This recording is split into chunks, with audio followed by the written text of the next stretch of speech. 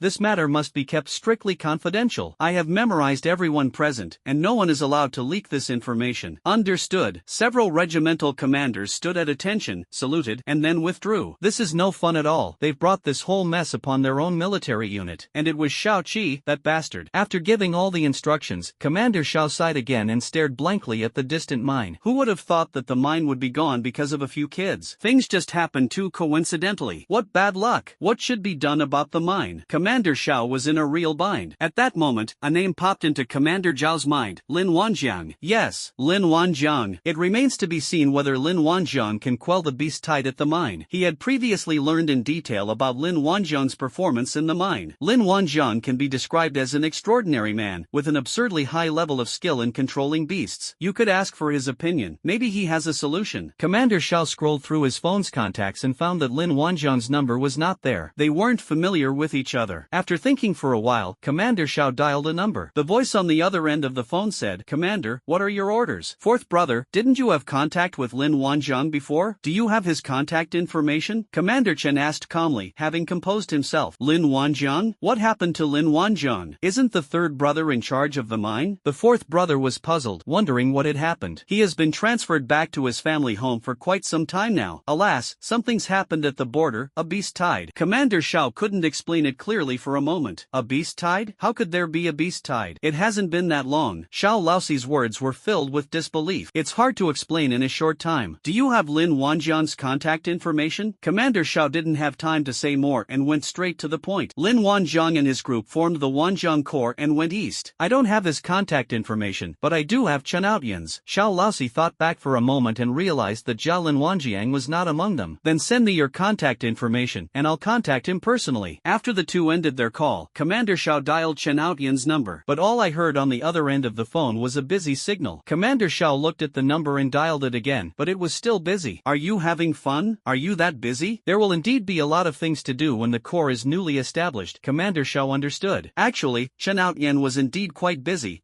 practicing the Zhou clan combined attack technique. To avoid being disturbed by the outside world, everyone put their Yuanjing phones into do not disturb mode. Commander Xiao dialed more than a dozen times in a row, and almost threw his phone in the end. I still can't get in touch with them. Even if you're busy, you can always find time to answer a phone call, right? Finally, he swallowed his pride and contacted the Chen family. Someone in the Chen family must have Lin Wanjiang's contact information, since Lin Wanjiang came from the Chen family. Mentioning Lin Wanjiang in front of the Chen family was a bit like rubbing salt in their wounds, but there was no time to worry about that right now. Didn't someone from his Chen family also get captured? Now is definitely the time to work together to find a solution. At this moment, a soldier reporting to the division commander, the border officials from the Su, Chen, and Lu families have all arrived. Oh, perfect timing. Bring them over. Teacher Zhao's eyes lit up. Now I can save on phone bills. Before long, the border corps division commanders from the Chen, Lu, and Su families all arrived. The new division commander of the Chen family army was Chen Xinhuang, the former commander of the 1st Regiment. After the new division commander Chen Runhai was killed by Lin Wanjiang, he seized the opportunity to show his loyalty to the new master and eventually succeeded in taking over. This can be considered a middle-aged person's comeback. Otherwise, given his previous faction, he would certainly not be able to serve as a division commander. The group sat down and exchanged pleasantries. Commander Xiao went straight to the point and reiterated the situation of the mine. Actually, everyone present already knew some of this information, otherwise they wouldn't have come all this way. If the people had returned, but the mine had simply been lost, they wouldn't be so upset. Wait, Commander Xiao, are you saying that the White Tiger appeared out of nowhere to ambush and kill everyone from Huaxia Academy? Commander Qin Xinwang asked, seizing the key point. That's right, it really did appear out of thin air. Many people saw it. Do you have any questions? Commander Xiao looked at Chen Xinwang.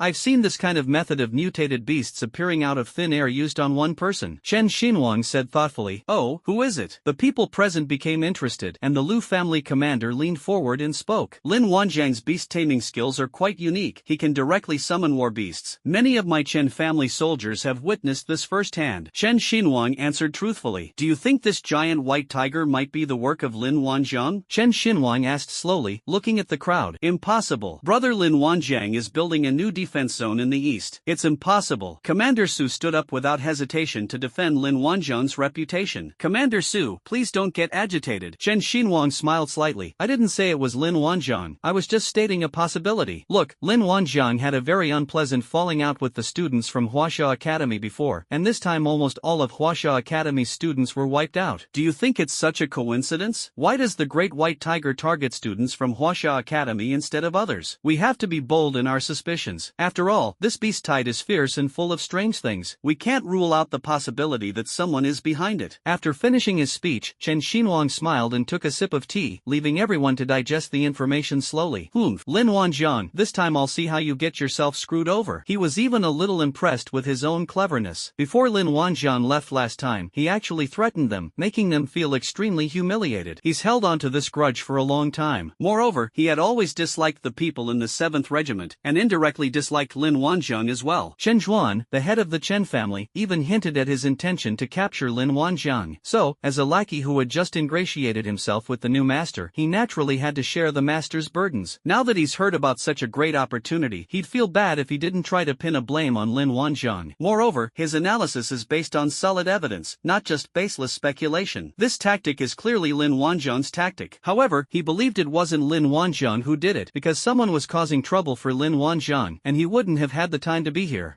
Even if he believes it wasn't Lin Wanjiang who did it, what good will it do? He still needs others to believe it. He just needs to lead people to speculate. As for what concrete evidence? For large families, once they've made up their minds, evidence isn't that important. Commander Xiao looked at Chen Xinhuang and fell into deep thought. Chen Xinhuang's story sounds very plausible. Could it really be related related to Lin Wanzhong? When it comes to understanding Lin Wanzhong, the Chen family undoubtedly knows him best. Therefore, it is true that Chen Xinhuang said Lin Wanzhong could summon mutated beasts. If he didn't know what Shao Qi and his group had done, he might have actually followed Chen Xinhuang's line of thought and connected it to Lin Wanzhong. It seems that Chen Xinhuang also intended to take this opportunity to settle personal scores. However, since Chen Xinhuang has deliberately smeared Lin Wanzhong, what reason does the Shao family have not to add fuel to the fire? Others may not know the cause of the beast tide, but he does. It was their spoiled brat Shao Qi and others who did it. Although it is unknown who the mastermind is, judging from the content of the chat, everyone still vaguely regards Shao Qi as the leader. If you really investigate the cause, it won't stand up to scrutiny, because they didn't know if anyone else knew about it. With a ready-made target to shift their focus, the Shao family was naturally happy to extricate themselves from the situation. They're all seasoned foxes. Who can outsmart whom? Commander Lu didn't say anything on the surface, and even nodded. Who knows what he was thinking? It can't be Lin Wanzhong. He's in the east of our defense zone. If he's up to something, how could I not know? Commander Su denied it outright. Moreover, putting aside whether he has the ability to stage such a grand beast-tide spectacle, what's his motive? The Su family commander added that he absolutely did not believe that this matter had anything to do with Lin Wanzhong. This is clearly a deliberate act of revenge by the Chun family. This trick won't fool anyone present. Even if he doesn't say it, others might not believe it. However, he would not allow others to frame Lin Wanzhong like that. It was a matter of principle.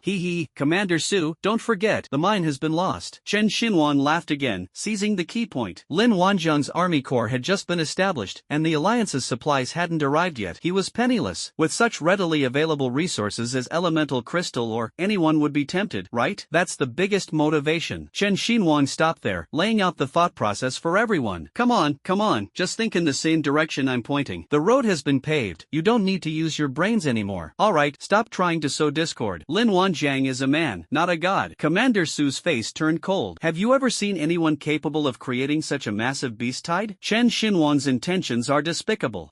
Commander Su, Commander Chen is just explaining a possible situation. Don't get angry. Commander Shao smiled and acted as a peacemaker. Brother Lu, what do you think? Commander Shao looked at Commander Lu, who was drinking tea without saying a word. Old Shao, what are your thoughts? Commander Lu did not immediately express his opinion. This beast tide is fierce and extremely strange, and it seems to have a clear purpose. It's unlike any beast tide we've seen before. Commander Shao said slowly.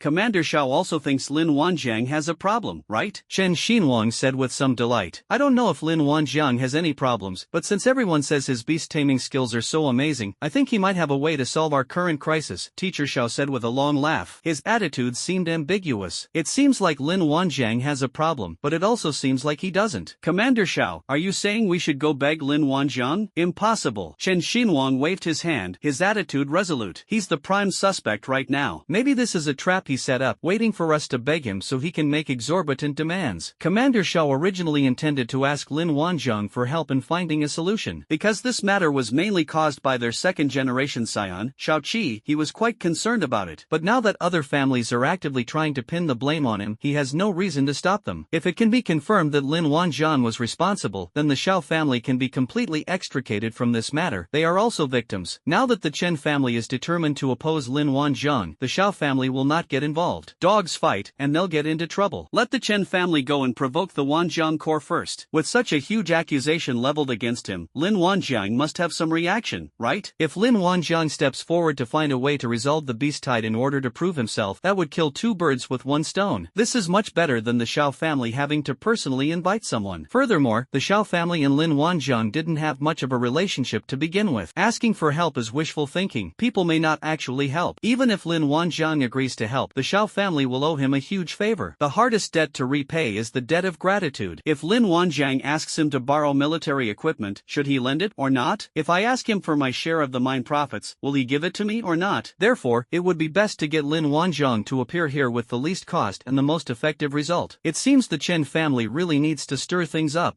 Commander Chen, didn't you say Lin Wanzhong was a prime suspect? Why don't you contact him and ask him to come here for a confrontation? Commander Shao said slowly while sipping his tea. That makes sense. If Lin Wanzhong wasn't guilty, he would have come over. Commander Lu also chimed in to support Commander Shao. Commander Lu understood the deeper meaning behind Commander Zhao's words. The two had developed a certain tacit understanding after dealing with each other for so many years. They were also the oldest present and had served as instructors for the longest time. They have a clear understanding of the pros and cons of some things. Regardless of whether Lin Wanjiang can solve the beast tide problem. Let's call the people over first. If Lin Wanjiang were alone, a bachelor, they would really have a hard time dealing with him. However, Lin Wanjiang now has an understrength core, which is equivalent to having a weakness. They can easily deal with people who have weaknesses. In their eyes, Lin Wanjiang was just a newcomer with a little bit of talent. We haven't reached the point where we can be on equal footing with them yet. If he's sensible, he should come over and help think of a solution to the beast tide. Otherwise, let's see how he'll survive in the north. What, even you guys think there's something wrong with Lin Wanjiang? Commander Su stood up and looked at the group. Hey, Commander Su, why are you always siding with Lin Wanjiang? Don't forget, the mine belongs to all four of us. Chen Xinhuang stared intently at Commander Su. He directly used the principle of shared interests to restrain Commander Su. Besides,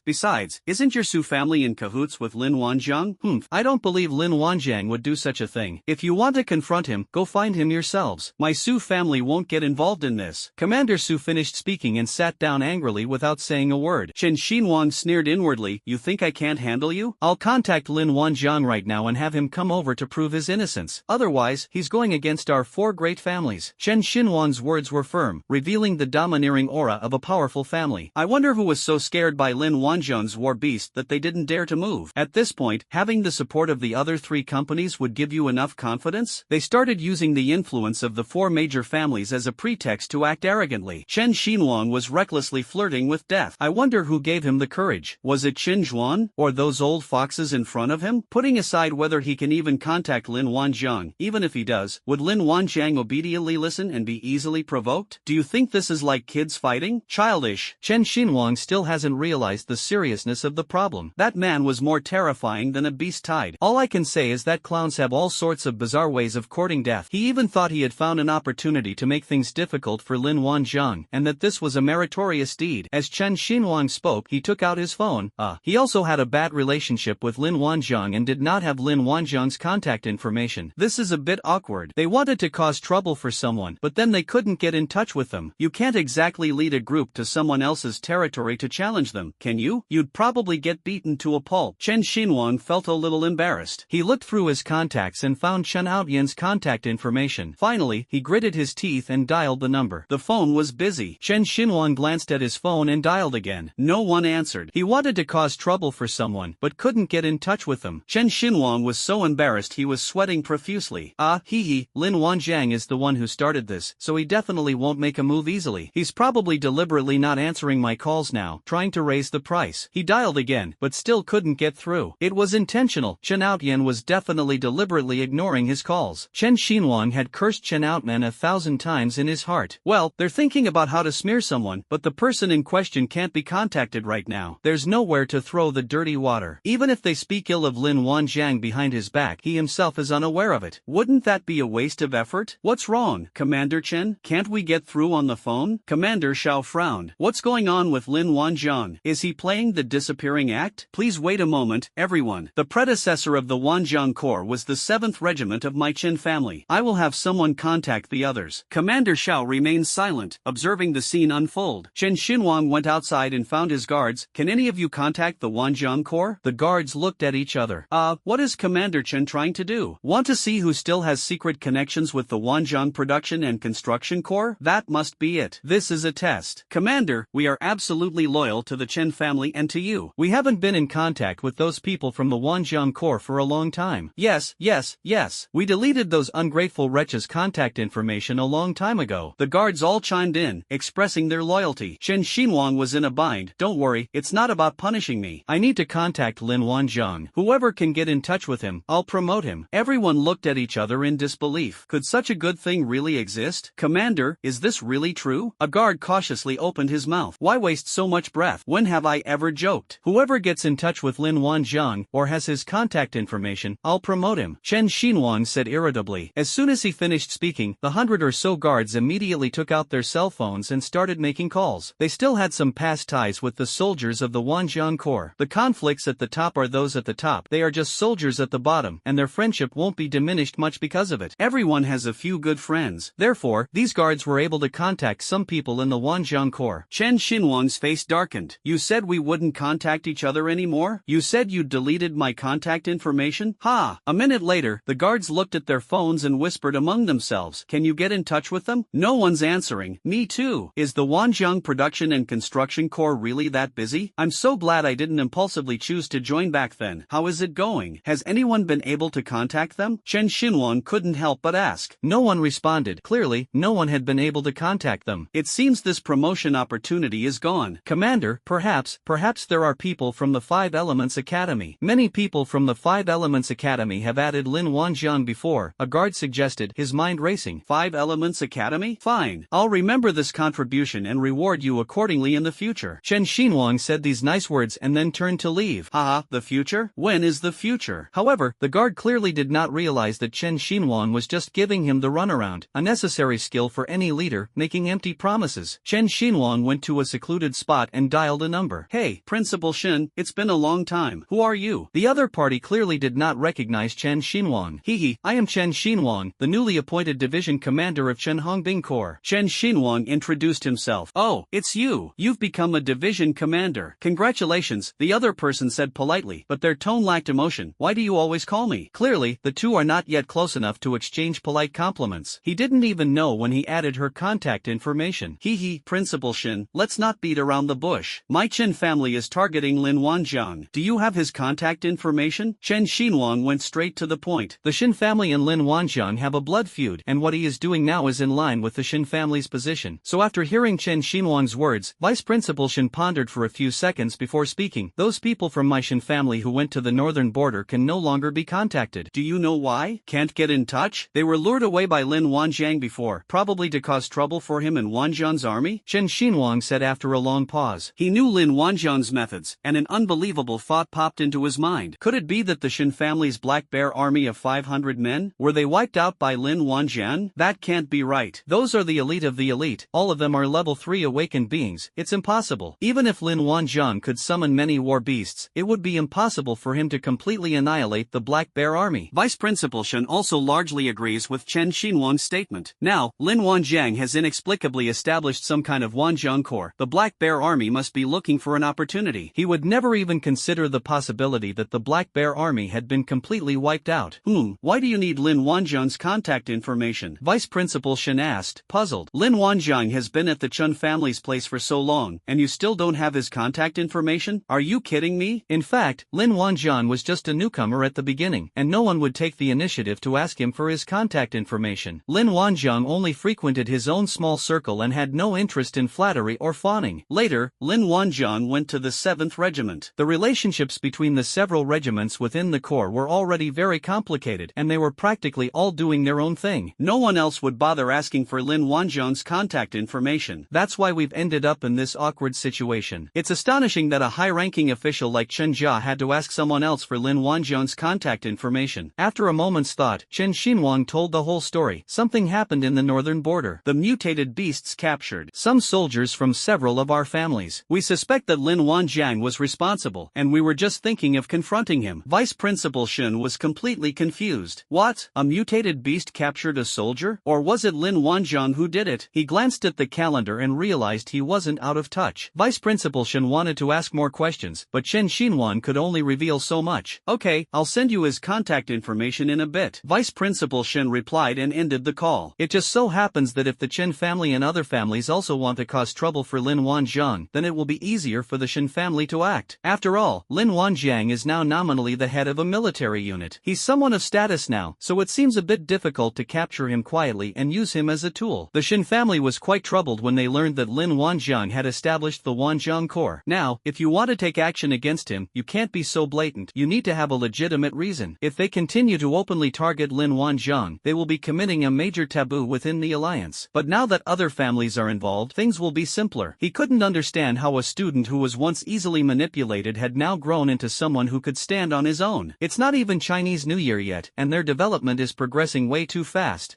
Young people are still young people after all. They've angered everyone, haven't they? The Shen family can definitely pull some strings in this matter. This is a great opportunity to make a name for yourself. He sent Lin Wanjiang's contact information to Chen Xinhuang, and then called the head of the Shen family, where they talked for half an hour. Chen Xinhuang was excited after receiving Lin Wanjiang's number. He had finally gotten his hands on it. He gathered his emotions, thought about what he was going to say, and then dialed the number. Hello, the number you dialed is not in service area. The phone's gentle notification tone came through. Chen Xinhuang looked at the phone in his hand, feeling confused confused. Are you serious about the Wanjiang Production and Construction Corps? Do you really intend to retire to the mountains and forests? Can't contact anyone? Chen Xinhuang calmed himself down a bit and dialed again. Hello, the number you dialed is not in service area. The gentle notification sound came again, and Chen Xinhuang felt his head getting hot. He finally got Lin Wanjiang's phone number, but it was out of service area? Where is Lin Wanjiang going? Actually, Lin Wanjiang just went there to feed the war beasts. It can only be said that Chen Xinhuang was unlucky to have picked such a bad time. In the end, he could only slink back to the meeting room. How is it, Commander Chen? Have you made contact with the person? Commander Xiao asked with concern. That damned Lin Wanjiang is playing the mysterious disappearance game, trying to raise the price on the spot. Chen Xinhuang was somewhat embarrassed. He kept smearing Lin Wanjiang, but now he can't get in touch with him. So you haven't been able to get in touch? Commander Xiao was still a little disappointed. The mine was closest to their Xiao family's defense zone, and he couldn't rest easy as long as the beast tide was outside. Besides Lin Wanjiang, what other ways do you have to deal with the beast tide? Commander Xiao looked around. Silence fell over the room again. No one spoke. Who has a solution for the beast tide? If someone did, would they be sitting here? They came here to discuss things, didn't they? After Chen Xinhuang stirred things up, everyone pinned their hopes on Lin Wanjiang. But we can't get in touch with them right now. They had to think of other solutions. Why don't we wait? Right now, the beast tide is only staying at the mine. Let's wait and see if they'll retreat on their own, Chen Xinhuang suggested. The group nodded slightly. That was the only way. They were already quite fortunate that the beast tide hadn't provoked them. They certainly wouldn't do anything that would lead to their deaths. Commander Xiao also thought there was some truth to it. After all, he believed that Baihu's actions were more likely motivated by revenge. Now that it has avenged itself and retrieved the tiger cubs, it should retreat soon. The best course of action for them right now is to remain still and wait for the right opportunity to arise. Moreover, they didn't know what the mutated beasts wanted to do with so many people they had captured, whether they wanted to use them as snacks or as hostages. Surely we can't use those people to negotiate with humanity? It seems like we don't have enough chips. The more than 2,000 people were divided among 4 families, meaning each family had more than 500 people. With the majority lost, the remaining few are no longer as significant. If it really comes down to the final step, the 4 major families will not compromise because of these few people. The mutated beasts are also quite virtuous. At least they no longer indiscriminately commit killings. Next, Chen Xinhuang kept calling Lin Wanjiang. An hour later, the call was finally connected. Chen Xinhuang was almost moved to tears, but for a moment he couldn't remember what his lines were. They remained silent. Lin Wanjiang was completely dumbfounded when he saw the 99 plus missed calls. Who has such perseverance? It was an unfamiliar number. He just went to feed the war beasts some snacks. Why does it seem like a lifetime ago? He checked the time and it didn't seem wrong. Could I be getting some spam calls? The phone rang again, and seeing how persistent the other party was, Lin Wanjiang answered it. No one spoke for a long time. Who is it? Lin Wanjiang asked several times in a row. Who is this? Chen Xinhuang finally got through on the phone. He was a little distracted and his emotions were not quite right, so he hesitated and asked the question out of habit. You're the one who made the call. Why are you asking me who I am? Lin Wanjiang said with a look of disgust. Don't they even check the basic information of the user who makes harassing calls anymore? That's incredibly unprofessional. You're insane. Lin Wanjiang cursed and blocked the number. It must be a spam call. Chen Xinhuang was completely dumbfounded. What the heck? The call was hung up. He just made too many phone calls and his emotions were inconsistent, right? Why are young people these days so restless? Then Chen Xinhuang composed himself and dialed Lin Wanjiang's number again. The call couldn't get through. That familiar notification sound, could it be that I've been blocked? Chen Xinhuang almost smashed his phone. Are you kidding me? I don't know why Lin Wanjiang always makes him unable to calm down. He asked someone to bring him a phone and dialed Lin Wanjiang's number again, but this time the call was immediately disconnected. He switched to another phone and dialed again. He swore this was the last time. His patience was wearing thin. He would definitely teach Lin Wanjiang a lesson the next time he saw him. Lin Wanjiang frowned as he watched the numbers come one after another. Are harassing phone calls this rampant now? Did someone leak his phone number? Lin Wanjiang hung up another call. Simply switch your phone to an unanswerable call mode for unknown numbers. It's so noisy, it's disturbing his elegant cooking. Chen Xinhuang hurriedly took a blood pressure medication and slowly caught his breath. Few as long as Lin Wanjiang lives, I, Chen Xinhuang, will never be able to vent my anger, Chen Xinhuang murmured. This was the first time he had ever been so turned away. Actually, if he keeps calling like this, wouldn't people misunderstand it as a nuisance call? At night, after finishing his cultivation, Chen Outyan checked his phone and found a large number of missed calls. His reaction was similar to Lin Wanjiang's. It's not like it's been through another lifetime, is it? Several calls were made by Chen Xinhuang, several were made by Chen family members with whom he had little contact, and some were made by unknown numbers. So many members of the Chen family are calling calling him. Could something have happened to the Chun family? Has Chen Zhuan died? Are we sending him back for his funeral? If that's the case, it's still possible to go back. He called Chen Xinhuang back. Chen Xinhuang had already fallen asleep, but he had been sulking all day and was exhausted both physically and mentally. But he had just fallen asleep when the phone rang, and he was furious. When he saw that the caller ID showed Chen Outyan, all the grievances and anger he had been holding back all day exploded. Chen Xinhuang pressed the answer button and roared, "Chen Outyan, where the hell have you been?" Chen Outyan held his phone away, staring at it with a bewildered expression. Chen Xinhuang can't tell the difference between the two kings, can he? How dare you talk to him like that? Are you sick? If you can't speak properly, then don't speak at all. Then Chen Outyan hung up on him directly. Why is he acting like this after I called you back? Who spoiled you? He doesn't have time to argue with him. As Chen Xinhuang heard the sound of his phone being hung up, he felt a tightness in his chest and his vision went black. The next moment, he felt a sweet taste in his throat and actually spat out a mouthful of blood. I was so angry I almost vomited blood. Okay. Chen Xinhuang's aura weakened considerably. Overwhelmed by exhaustion, he fainted. Perfect timing, time for a good night's sleep. Chen Outyan ignored Chen Xinhuang and continued to call the other members of the Chen family. They all said that Chen Xinhuang had something to ask him. Well, Chen Xinhuang is still alive and kicking, so it doesn't seem like a big deal. I guess he's just looking for a fight after he's had a full meal. He's not in the mood for that right now. As for those unfamiliar phone calls, haha, why call back an unfamiliar number? What's the point? He needs to rest too, doesn't he? Chen Outyan had no idea about the beast tied in the mine. These past few days, he's felt like a carefree prince, with nothing to worry about and only needing to focus on his cultivation. I must say, it feels really good. He's already thinking about his retirement life. The soldiers of the Wanjiang Corps have made considerable progress in the past few days. Some people who were new to cultivation were somehow fed by Lin Wanjiang to the first level. Those people from the 7th Regiment had almost all been fed to level 2. With Lin Kaishan feeding them 5 meals a day, everyone's strength saw a slight improvement. Lu Mu, being a wise man, knew exactly what he ate every day. Doesn't this smell just like animal feed? But he didn't dare to say it. I'll get beaten up if I say that. And let me tell you, the energy contained in the food cooked by the eldest brother was irresistible to him. Even though he knew it was animal feed, he still ate it happily and willingly. Lin Wanjiang didn't stay idle when he had free time. He also frequently visited the seaside back garden. In the past few days, he has also collected quite a few war beasts such as giant whales. That evening, he returned to this seaside garden. For him, who has night vision, nighttime is almost the same as daytime. He can see clearly anyway. He just wanted to catch some seafood to make porridge for his brothers tomorrow morning. The daily consumption of seafood is still quite large. After all, tens of thousands of war beasts are all big eaters. Just then, 2 swordfish charged toward Lin Wanjiang at lightning speed. Hey, they've delivered themselves right to my doorstep. Lin Wanjiang grabbed the large, sharp spine on the front of the swordfish and was about to casually throw it into the exile space when he paused for a moment.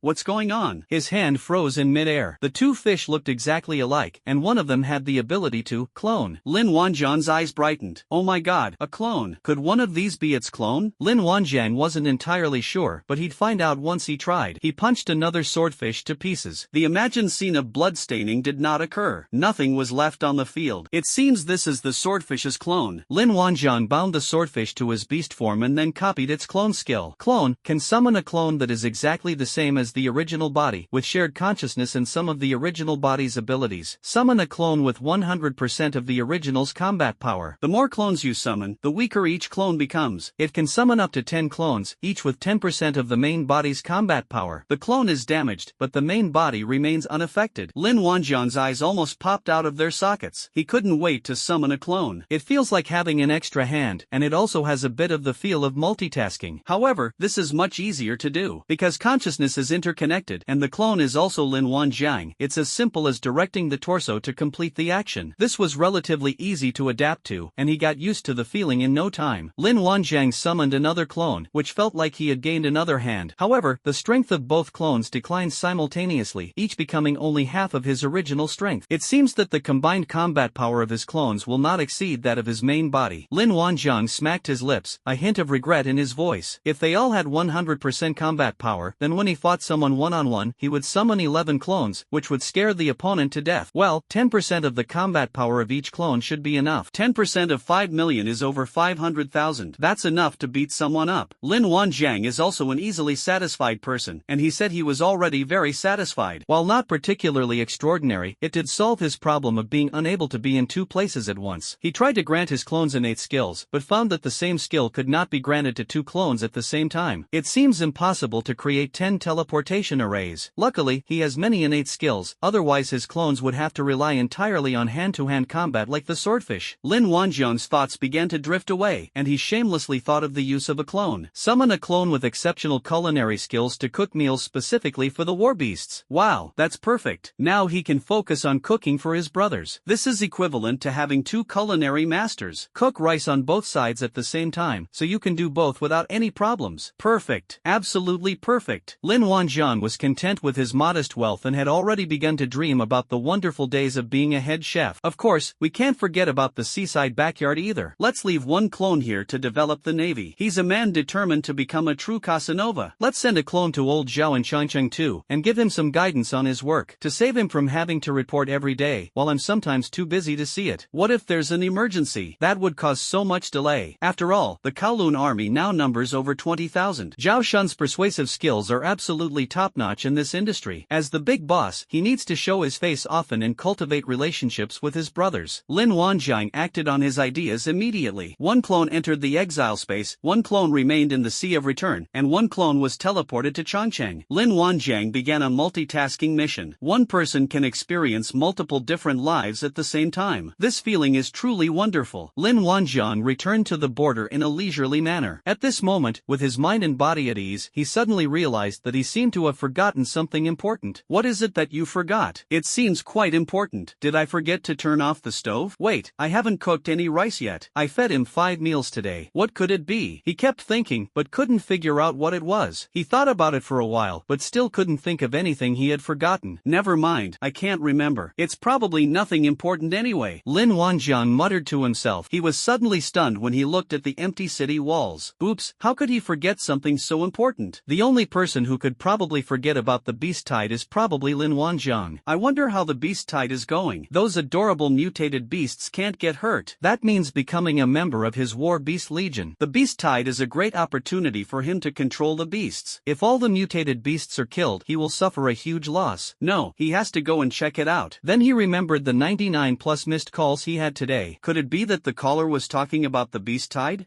That seems possible. Lin Wanjiang took out his phone, pulled the number out of his blacklist, and dialed it. The phone rang for a long time but no one answered. Lin Wanjiang glanced at the phone, looking somewhat disgusted. A deadly chain of events, shouldn't it be in a hurry? Do you still have the energy to put on airs for him? Never mind him, he just teleported away and disappeared on the spot. Actually, it wasn't that Chen Xinhuan wasn't answering the phone, he had just been so angry with Chen Outyan that he vomited blood and fainted. If Chen Xinhuan knew that it was Lin Wanjiang who called him first, he'd probably jump up and down in a panic. Lin Wanjiang used a stealth teleportation technique to arrive directly at the mine. It's only because he's highly skilled and daring that he dares to do this. Would an ordinary person dare to teleport like that? They'd be courting death. Lin Wanjiang was indeed stunned for a moment after arriving at the mine. There are too many high-quality mutant beasts. We're rich now.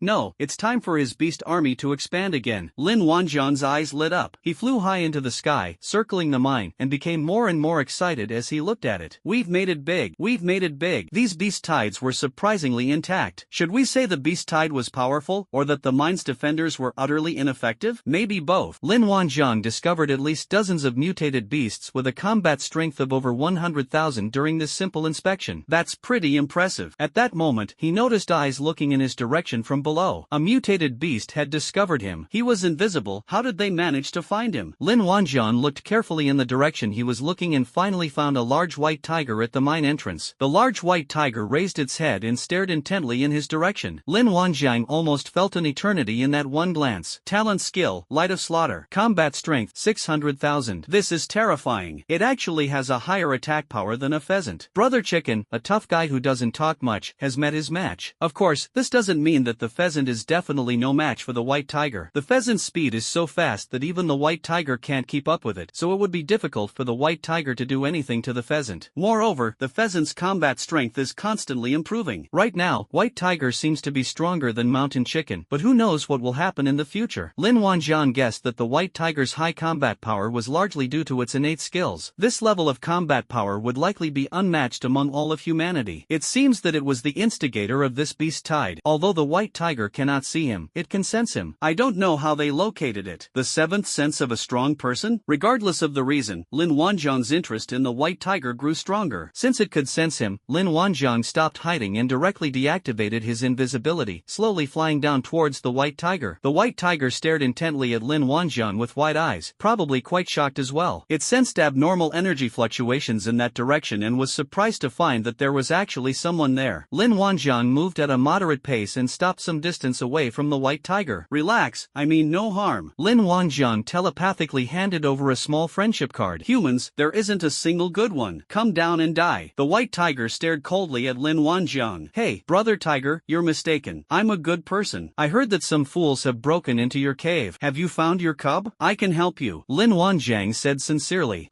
Stop pretending. I don't believe you humans. The white tiger remained unmoved, and even secretly prepared to attack. Hey, white tiger, I advise you not to be ungrateful. The last person who talked to me like that is now my underling. Lin Wanjian rolled up his sleeves, ready to beat up the tiger. What exactly do you want? Baihu probably sensed that Lin Wanjian was not someone to be trifled with, so he did not make a move immediately. I'm here to find some stepmothers for your cubs, the really hot ones, Lin Wanjiang said, summoning several tigresses. The white tiger stared in disbelief. How about it? I'm very sincere, Lin Wanjiang said. You are the human who appeared in the mountains before? Baihu asked solemnly. That human captured many powerful mutated beasts. Even some of its concubines were taken away. Aren't these female tigers in front of me members of its harem? Why do you all have that expression? Do you know each other? Lin Wanjiang asked, puzzled, looking at the bewildered expressions on the faces of the tigers. Boss, it is our king, a tigress said somewhat shyly. Oh, Lin Wanjiang suddenly realized. Good heavens, they're from the same family. What a coincidence. That's perfect. The whole family is together now. From now on, Baihu, you'll be with me. How about it? Lin Wanjiang calmly looked directly at Baihu. Several female tigers also tried to persuade the white tiger. They talked about how powerful Lin Wanjian was and how well he treated them. Baihu looked at his harem, whom he hadn't seen for some time, and his thoughts were filled with many emotions. The feeling of losing it and then finding it again stirred up emotions within him. The pain of losing my spouse a few days ago seems to have subsided somewhat. If you follow me, you'll still be the Tiger King, ruling over this region, and I won't interfere too much in your private life. Lin Wanjian continued to persuade him. I have thousands of fierce tigers under my command. You will be well treated as the Tiger King here. It's not that I can't follow you, but I won't follow a weakling. Baihu looked at Lin Wanjiang again, his hostility having dissipated considerably. After all, he brought all his wives back with him. The human in front of me doesn't seem so bad after all. You want to spar with me? Fine. I've always been one to win people over with virtue. Lin Wanjiang smiled slightly. That's more like it. Hee. Why can't we sit down and talk things over? At most, we can try to persuade people with goodwill. He didn't have any deep-seated hatred for this white tiger. This is someone he wants to take as his subordinate, so he should try to understand its inner world. The other party's request is reasonable and not excessive. Lin Wanjiang has a responsibility to satisfy it. Then be careful. My killing light is no joke, the white tiger reminded him, showing great martial ethics. This is clearly not its style. It seems that this is a case of treating people differently based on their status. Don't worry, go ahead and do whatever you want, Lin Wanjiang said calmly, his hands behind his back. The white tiger opened its mouth and a beam of white light, like a bolt of lightning, pierced the night and shot straight at Lin Wanjiang in midair. This is a full-force attack from the white tiger. If Lin Wanjiang can dodge it, then he is qualified to be its leader. Lin Wanjiang smiled slightly. Hee, then I'll start beating you up. Don't worry, I'll go easy on you. Just as the white light was about to hit Lin Wanjiang vanished into thin air. When he reappeared, he was already beside the white tiger. The white tiger was startled and reacted quickly, dodging to the side. If it were an ordinary person, they would definitely be left behind. But Lin Wanjiang has a combat power of over 5 million. It also possesses a set of overpowered skills. Like a leech clinging to a bone, he inexplicably mounted the white tiger's back, raised his fist, which had grown to the size of a giant sandbag, and brought it down heavily, fighting the tiger in Wanjiang, winning people over with virtue. What followed was a one-sided beating that lasted for more than 10 minutes. Even the tigresses couldn't bear to watch. Boss, be gentle. Hey boss, don't break it. They felt sorry for their own male tiger, so they spoke up to plead for the white tiger. If this gets damaged, what will happen to their happy lives for the rest of their lives? Lin Wanjiang felt he had beaten them enough, so he stopped. So, do I deserve to be your boss? Lin Wanjiang stood up and stretched. Baihu's face was swollen like a pig's head, and he looked resentful. Why keep contradicting it? It's intentional. It must be intentional. This is definitely jealousy of its handsome looks and numerous concubines. That must be it. Alright, from now on, I'll entrust my tiger army to you. You'll still be the Tiger King. Lin Wanjiang immediately spurred his beast. This time, the white tiger offered no resistance and immediately recognized its master, touched by Lin Wanjiang's sincerity. With this, Lin Wanjiang gained another capable subordinate. The white tiger, the light of slaughter, ranks first among all beasts beasts with a terrifying combat power of 600,000. Your family can have a reunion first, I'll get you a private room, Lin Wanjiang said as he released the white tiger and several female tigers to a secluded hilltop. The white tiger's wounded heart needs comforting. Reuniting with his harem, there's bound to be some intimate conversation to have. Lin Wanjiang was quite perceptive. He even thoughtfully wondered if 6 female tigers would be enough, so perhaps he should get a dozen more. Lin Wanjiang acted on his idea immediately and sent a dozen female tigers to Baihu. He was known for treating his underlings very well. I believe the white tiger can sense my goodness. Yeah, 7 tigers a night would be enough. Inside the exile space, the white tiger was about to make love with 6 female tigers when he saw 12 more female tigers suddenly appear out of nowhere, and his face twitched. Boss, thank you so much. I wonder if Baihu will stagger when he walks. But it doesn't matter, Lin Wanjiang can give it a break. Lin Wanjiang examined the newly copied Light of Slaughter skill inside in admiration. The King of Beasts is indeed no ordinary beast. Light of Slaughter, a white light envelopes everything, decomposing all things, and can be used to convert energy. Simply put, the more you kill, the more energy you absorb, and the stronger you become. No wonder the white tiger possesses such terrifying combat power. They were even a head taller than pheasants. It turns out that the white tiger can indirectly increase its strength by killing through the Light of Slaughter. This kind of strength gained through killing is indeed quite valuable. Lin Wanjiang suddenly realized that he had found the fundamental reason why the white tiger's combat power was so high. Both the white tiger and the pheasant can be considered battle beasts that grow at an extremely fast pace. This kind of growth is almost like cheating compared to other steady and solid progress. Lin Wanjiang focused his attention and began to expand the War Beast Legion. The commotion he caused by subduing the white tiger was quite significant. The mutated beasts nearby all noticed his presence. Many mutated beasts even witnessed Lin Wanjiang grabbing the white tiger and beating it wildly. What kind of existence is this human being? How terrifying. The white tiger king was someone none of them dared to mess with, yet this human beat him up horribly. This is just too terrifying. Some of the more intelligent mutant beasts have already started to flee. But would Lin Wanjiang really let them leave so easily? Obviously not. Lin Wanjiang began working on the assembly line. One by one, powerful mutated beasts vanished from the spot. In just 1 hour, Lin Wanjiang's beast army had expanded to 100,000 men. The beast tide has noticeably thinned out. Lin Wanjiang checked again to make sure that none of the powerful war beasts were left behind before he left satisfied. As for the remaining mutated beasts, Lin Wanjiang ignored them and did not kill them. Let them stay in the mine and discuss the 4 major families. Lin Wanjiang did not rescue the more than 2,000 captured soldiers. This is not how good deeds are done. Anyway, they're doing quite well staying in the mine. At least they have enough to eat and wear and their lives are safe. Moreover, he took away all the strongest war beasts from the beast tide. If the 4 families can't even handle the remaining mutated beasts, then they should just stay put on the border and stop eyeing the Yuanjing mine. Actually, he has already done a good deed. Logically, we should have received some benefits from the 4 major families first, but we've helped them deal with such a huge problem for nothing. Fortunately, Lin Wanjiang lacked nothing, otherwise it would have been a real pity. The prisoners clearly heard the commotion at the mine. Many mutated beasts fled, and there were even sounds of fighting, making quite a commotion. It must be reinforcements arriving to rescue them. Hey, we're here, Xiao Laosan shouted excitedly. We're here, the others shouted in response. The more than 2,000 prisoners were all excited. Finally their rescuers had arrived. Then many people were knocked down by wild boars. A group of wild boars stared coldly at everyone present. Their orders were to keep an eye on these people. So, when the crowd didn't stop, they made their move. No, they should say it. The poor 2,000 plus prisoners didn't even dare to resist, immediately being knocked to the ground by a group of wild boars, waiting for rescue. Don't resist yet, wait for reinforcements to arrive, Xiao Laosan shouted. At this point, the best course of action is to wait for rescue. If they resist rashly, it could negatively impact the rescue plan. It can also easily cause secondary casualties. However, their waiting was destined to be in vain. They waited for an hour. An hour later, the mine gradually quieted down. Where did the reinforcements go? The more than 2,000 prisoners were completely bewildered, as they had just witnessed reinforcements causing chaos in the mine. But commotion was so great that they could hear it from a great distance. But why is there no sound? Were all the reinforcements wiped out? Hope had just risen, but before anyone could be seen, Hope vanished. Xiao Laosan cursed under his breath. Useless. Third Master Xiao, have we lost our reinforcements? What should we do? Commander Qinjiasen asked proactively. Damn it, what else can we do but wait? Xiao Laosan said irritably. We really can only wait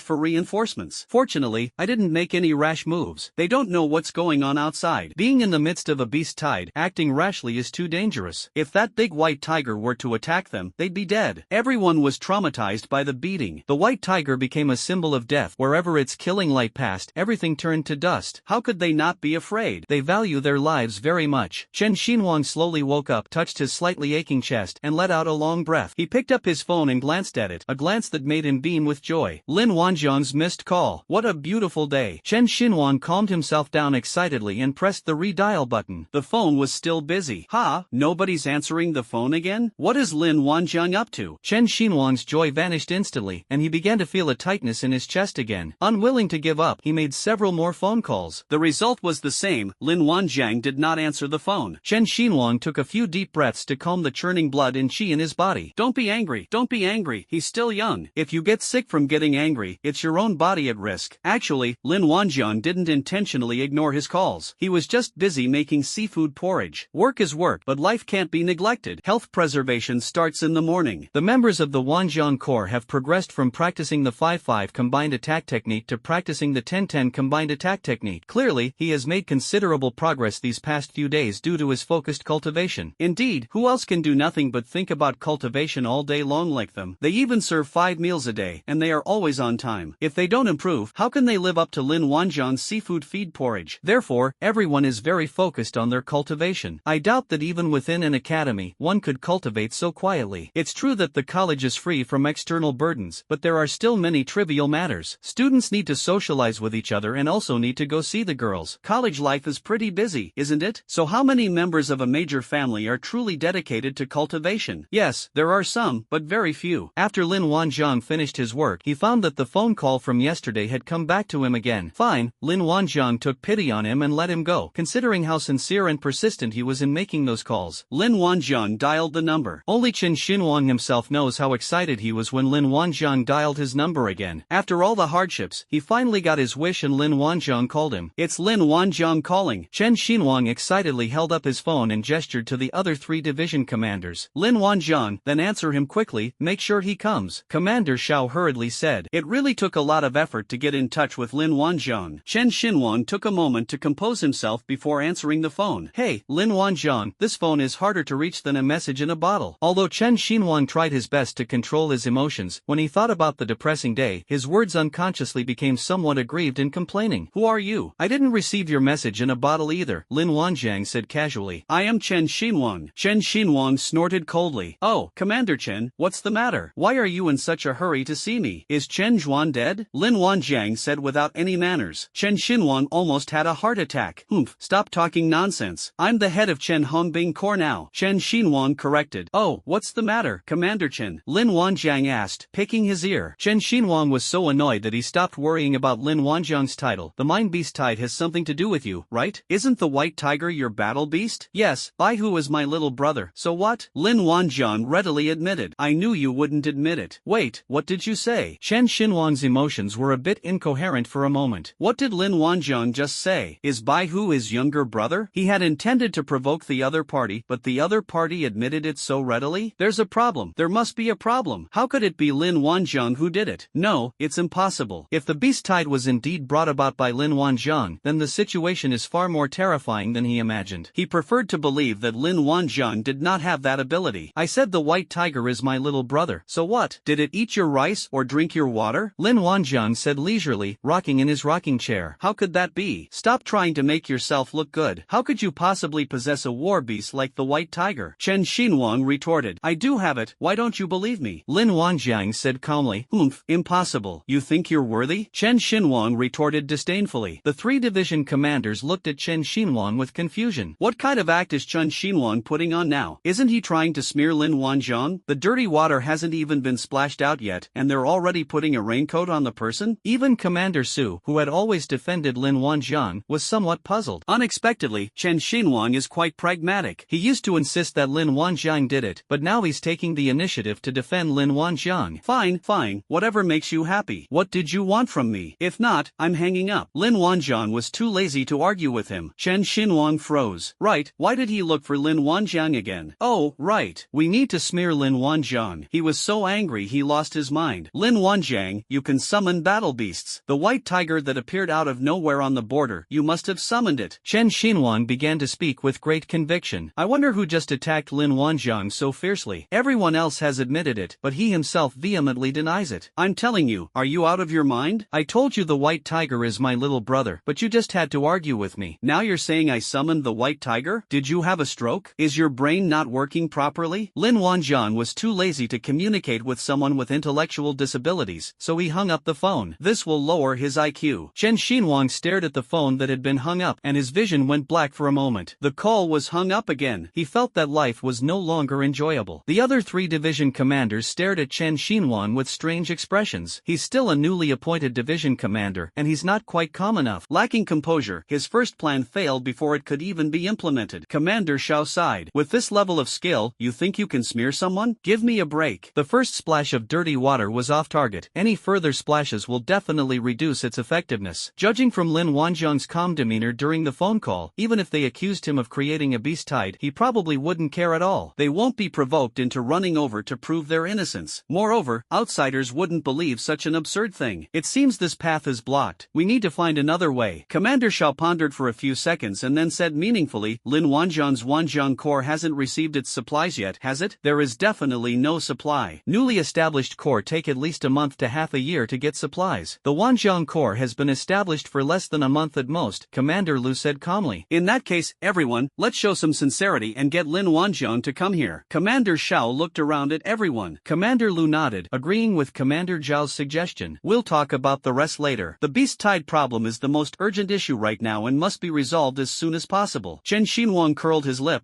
Who knows if Lin Wanjiang will ask for an exorbitant price? You all heard it just now. The white tiger is Lin Wanjiang's battle beast. Commander Zhao's face twitched. You took Lin Wanjiang's war beast seriously just because he casually mentioned it? Didn't someone just argue so vehemently that it reached the heavens? Alright, we're all sensible people. Let's not talk about this anymore. Division Commander Shao coughed lightly. Commander Chen, why don't you talk to Lin Wanjiang again? Be tactful and see what conditions you need to ask him for help. Chen Xinhuang's face darkened. Did he really want him to contact Lin Wanjiang again? I won't contact Lin Wanjiang anymore. Whoever wants to contact him can do so. What conditions can you offer? If the conditions are good, I can try to negotiate. Commander Su, who had been silent until now, finally spoke up. He also knew about Lin Wanjiang's Wanjiang Corps. This is an opportunity to benefit them, and the Su family knows how to reciprocate kindness. He also knew that the newly established corps would definitely face many difficulties and would require various supplies. He was trying to figure out what excuse he could use to offer some assistance to the Wanjiang production and construction corps. Now that the other companies are willing to spend money, it would be good to take this opportunity to let the Wanjiang Corps reap some benefits. He had previously wanted to send some supplies to the Wanjiang Corps, but Lin Wanjiang politely declined. But this time, Lin Wanjiang has no reason to refuse. This is something he can earn through his own abilities. As long as Lin Wanjiang can resolve this beast tide, my Shao family can provide 1 million yuan in crystals and half a month's worth of military rations for 1,000 people. Commander Shao thought for a moment and then spoke. My Lu family is the same. Commander Lu said briefly. Since you all say so, then my Chen family will do the same. It's really too good for him to have so many supplies. Although Chen Xinhuang was somewhat unwilling, he had no other choice. Lin Wanjiang remained as unstoppable as ever. Even now, as a division commander, he still feels that Lin Wanjiang is superior to him. After considering it, Commander Su concluded that if all four companies were the same, the cost would be 4 million yuan plus 2 months worth of military rations for 1,000 men. Although it's not a lot, it's not a small amount either. The Wanjiang Production and Construction Corps currently has fewer than 3,000 people, which should be enough to get through this difficult initial stage. Once the alliance's supplies arrive, the Wanjiang Corps will be able to establish a firm foothold. Alright, since everyone has said so, I'll contact Lin Wanjiang. Commander Su didn't hesitate and immediately took out his phone to dial Lin Wanjiang's number. Chen Xinhuang was completely puzzled. Goodness, you actually have Lin Wanjiang's contact information? Why didn't you take it out yesterday? It took him a long and complicated process to finally contact Lin Wanjiang, and he even vomited blood and fainted once because of it. It seems the Su family isn't any better. Chen Xinhuang directly labeled the Su family as unfriendly. Hee, brother Lin, it's me. Commander Su laughed after answering the phone. Old Su, what's up? Lin Wanjiang wasn't too cold when he saw it was Commander Su calling. Brother Lin, it's like this, the mine has been overrun by a beast tide, and they want to know if you have any solutions. After all, you're a beast tamer, so you're an expert in this area. Commander Su gave Lin Wanjiang a little compliment. After all, everyone likes to hear nice things. Of course, we won't let you work for nothing. Everyone is willing to contribute 4 million yuan and 2 months worth of military rations for 1,000 people. Commander Su continued, giving a brief account of the situation. Lin Wanjiang remained unmoved by Commander Su's words. This is hardly any kind of compensation. He wouldn't even give it a second glance. However, since Commander Su has spoken, we can't let him lose face. peace. After all, the Su family is now considered an ally of the Wanjiang Corps. Lin Wanjiang has always treated his own people well. The beast tide isn't a big deal. I do have a solution, Lin Wanjiang said thoughtfully. However, I'm not interested in these supplies. How about this? Lin Wanjiang began to explain his idea. Commander Su was filled with fervor as he listened. He knew Lin Wanjiang would have a solution. When Commander Xiao saw that Commander Su hadn't been turned away and had even started chatting with him, he felt that things were looking promising. It seems that Commander Su's initial defense of Lin Wanjiang was not without reason. Lin Wanjiang and the Su family have some personal connections. Could it be that Lin Wanjiang has secretly sided with the Su family? No wonder Lin Wanjiang dared to leave the Chen family and go it alone. He had already found a new employer. Commander Xiao and Commander Lu had already started to have wild thoughts. After all, they're elderly people, they can easily conjure up all sorts of things from unfounded rumors. Commander Su and Lin Wanjiang talked for a full 10 minutes before hanging up the phone. He smiled and looked at everyone. Lin Wanjiang said he has a way to solve this beast tide.